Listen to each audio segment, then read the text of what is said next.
we are back with Annemarie, all the way in South Africa. How are you, Annemarie? I'm very well, thanks, Michael, and you?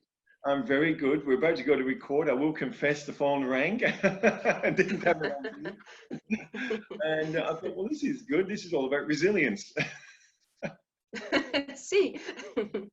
um, resilience. We hear this word bantered around a lot, but what does it mean? Is it just putting up a front? Is it just being tougher? Is it just, getting over yourself? What is this resilience that seems to have hit a trend topic at the moment? Michael, to me, it means that you can perform under pressure.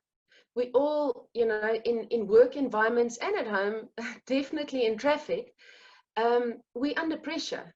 So resilience to me is the ability to still perform and the ability to bounce back, because at some point we all might lose it a bit, and that's okay. It's just, to me, how fast, how quickly you get back to that balance and to that place of homeostasis. Okay, you used the word bouncing back. I kind of quite like the visual imagery on that word there. But when people, and I suppose people get angry, they get upset, they get stressed, they get disorientated. How do they, in those positions, even begin to think about bouncing back? Are there any techniques or strategies that you find are very simplistic to just recenter someone and just hold them for a moment so they can recover? It's going to sound a bit sarcastic, but what I want to say is wake up. And with that, I mean, wake up to your state and wake up to your thinking. Because if you go through life in your subconscious, your unconscious state, you're going to go through this without even realizing the state that you're in. So to me, it means just wake up and become aware of the state that you're in so that you can manage your choice, because we always have a choice, if we, with regards to the state that we're in, either a toward state or an away state. You talk about states that people are in, and we live in a world of, and maybe this is in line, maybe it's not, but we live in a world where there's so much social media where everyone's on these different platforms. Do you feel like some of these platforms are causing people to move into states where they may be better off not doing? Is there rationale around limit what you actually? In my era, we used to call it what you feed your brain. Yeah, that might be a bit rough, but what is your comment around that? Yeah, I think all these platforms, and specifically, if I may mention, like Facebook, is designed to almost be addictive. You can't stop. And what then happens is that you want more and more, and that you need that information, but the information is not always serving you. Because what happens in our brain is we compare ourselves. Where am I with regards to you? And that's not always, that doesn't always leave us in the best of states. So again, when we do find ourselves on these platforms or with the news, regardless of where you find yourself, is again for us to be aware of the impact that it has on you, and to wake up for that and be more mindful with regards to what you expose yourself to and for how long.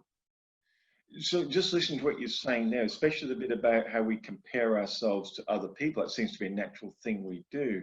Is this where maybe a starting point is to have a look at ourselves, accept ourselves, and set our own goals and our own agendas, and make sure we're recentering on those types of strategies? For sure. That is, however, a difficult journey. And I think for some people more difficult, and it also depends on where in your life you find yourself. We all get times and those weaker moments that you do feel that you should have been somewhere. Your business should have been in a specific place. Your relationship, financially, you should have been in a specific place. Now you get this information about someone else. You don't know what the rest of their lives look like, but you see the window dressing and you do compare yourself. do that. But I think the ultimate, Michael, is for us to just have that self-love and self-acceptance, and to understand that this is where I find myself now. But it's important to have your own back, you know, to trust yourself, and to, again, love yourself. Yeah. Have a bit of grace with yourself. Well, I do love, as I am very conscious of your time, and I do really love how you conclude that. Love yourself, and I think you said accept yourself and trust yourself in the space that you actually find yourself in.